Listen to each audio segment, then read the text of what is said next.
All right, guys, went back today with a deep concealed carry handgun, the Smith & Wesson Bodyguard 2.0.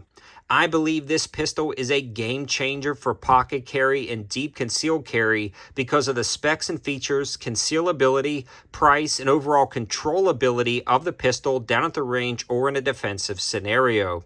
This, in my opinion, has dethroned the Ruger LCP Max, and we will be comparing it at a later part of this video, so you'll want to watch that in case that was your current concealed carry. Now, for pocket carry, it's going to be incredibly hard to beat this Bodyguard 2.0, and we'll talk a little bit about that throughout this entire video, but let's start off with how I came to acquire this. Now, I've occasionally talked with Smith & Wesson at different industry events, passed along my information, and then never heard anything back. So to get this for review, I actually had to go out, find one to purchase, and I found one at one of my local gun shops, Lead Therapy in Kings Mountain, North Carolina, right off 74. I went in there and they had the safety version, and that's one thing that I wanted to test out.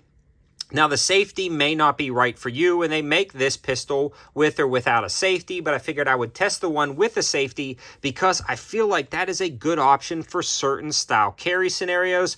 A little bit more on that controversial subject, and again, at a later part of this video. Now, so I purchased this one myself, and we've been running it at the range, and I am insanely impressed. I will be putting more rounds through this one, but I shot a lot of 380 ball ammo out of this pocket pistol. Now, honestly, a lot of times when I'm pocket carrying a 380, I generally run ball ammo, and occasionally I'll run some type of Hornady critical defense or something like that. And I will be putting more of that through this pistol as I continue to shoot it. But the majority of the ammo that I used in this video was going to be ball ammo, just for your consideration. Now, when you grab this pistol, it is truly a deep concealed carry. This is one of the pocket holsters I use. It slides in there perfectly. It goes into your back pocket or your front pocket, and it completely disappears. You don't really have any issues. Now, this is about as big as I would go for pocket carry, and we're not discussing the effectiveness of pocket carry versus other methods, but this is a great pocket carry option if you do want to do that. It actually replaced my current pocket carry, the Ruger LCP Max, which also sat in this holster. The size of these pistols is practically the same, except for the Bodyguard is just maybe a touch thinner, or at least it feels a touch thinner.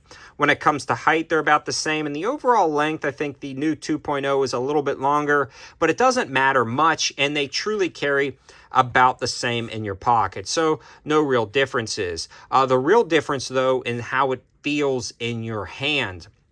When you pick up this handgun, it feels like you're carrying a mid-size handgun rather than a micro compact. And just look at the differences in the trigger guard cuts and how high they sit up. So you can see already you get more fingers on the gun, yet the gun is practically the same height, so you get a better grip, which is absolutely awesome. It's also more contoured and ergonomic, as you can see in the back. It's got a nicer beaver tail. The bore axis, you can tell right up here, is going to be a lot lower on the Smith & Wesson. Now, this is not a comparison video, but I did want to mention that compared to the Ruger LCP Max. Now, is the Ruger LCP Max obsolete?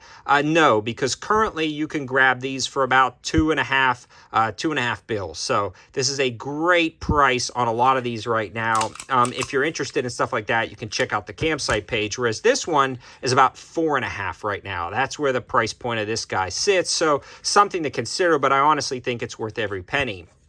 Now, this one has a flush-fitting 10-round mag that doesn't increase the length of the pistol at all, and it also has the 12-round, slightly longer mag that it comes with that gives you a full grip. I wear size large mechanics gloves, and I can easily get my full grip on there for different scenarios. Now, one thing I want to mention is it's got some pretty aggressive texturing on the back and front, but not overly aggressive, and they've removed that from the side, which is good if you're going to be concealing this against your body. There's not a ton of sandpaper feel there, so Smith knows what they're doing. The cocking serrations on this pistol are absolutely amazing. They catch your skin real nice. You can grab a hold of it, but they're not overly sharp. Again, they've got nice chamfered edges, so they're not scratching up your side. The controls are very easy to manipulate.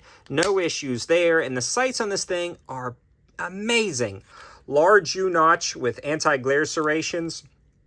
High-vis front sight. I believe that's a night sight if I'm not mistaken. So great set of sights on this handgun for concealed carry and general target shooting.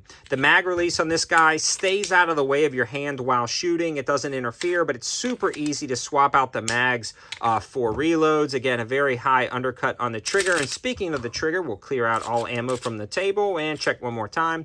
It's a very nice trigger. Smooth take-up, hits a wall, and a crisp break. The reset is shorter, audible, and tactile, followed up by a crisp break. So this trigger is absolutely spectacular, but it's not overly light. Now, for pocket carry, for me, having a safety is something that I personally like for pocket carry. I do carry in a holster, one in the chamber, but having that safety is an extra peace of mind, and you do not have that option at all with the Ruger LCP Max. And you may be angrily commenting in the description below, no safeties, I'm not putting a safety. You know, the cool thing about Smith is they give you that option. You can buy one with or without the safety. So that's a great option to have. The safety on this is definitely going to be stiff, but it's actually worked itself in as I use it. So one of the first things I noticed when I picked it up at the shop was how stiff that was. But since then, it's actually smoothed up very nicely. It's got some insane texturing, very aggressive sandpaper texturing, and it sticks out far enough on both sides that when you're drawing it from your pocket, you can easily swipe that down. It's not going to accidentally come off, but boom, it's super easy to swipe on.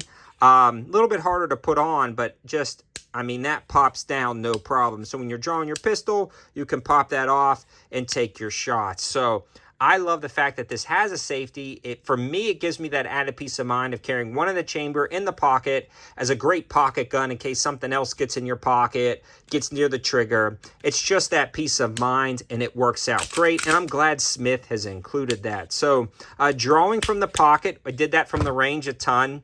No issues whatsoever. There's no high snag points, and it's been working great. Now, for reliability and recoil impulse.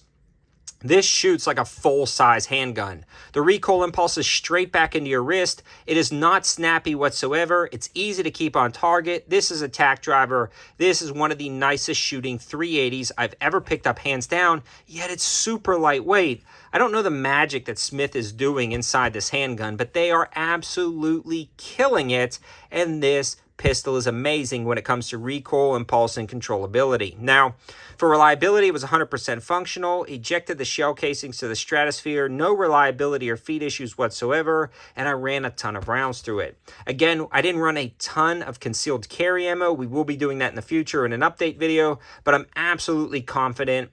This has actually moved into the carry rotation now. I've already put well over 250 rounds through it without anything close to a malfunction happening. The brass ejection pattern has really smoothed up, and again, it's launching them into the stratosphere. So right now, throwing some ball ammo in here for defensive purposes is pretty decent, or some of that critical defense seems to be running great in here. You guys shouldn't have any issues when it comes to reliability, but mine is, again, just a sample set of one that I purchased myself. Your results may be varied, but this is a game changer, in my opinion, for pocket carry and deep concealed carry. I will not be getting rid of my Ruger LCP Max. This will stay in the collection, but this is my new pocket gun. If I'm carrying a pocket gun, this is the one I'm carrying. It's got all of the boxes that I want to check, including that safety, including the nicer trigger, the ease of use, and the overall performance of the pistol. This is going to be a hard one to beat. Guys, let me know your thoughts in the comments section below. What do you think of this handgun? Have you tried it? And do you think this would be a great pocket carry option for you? Thanks for watching, guys. Have a good one.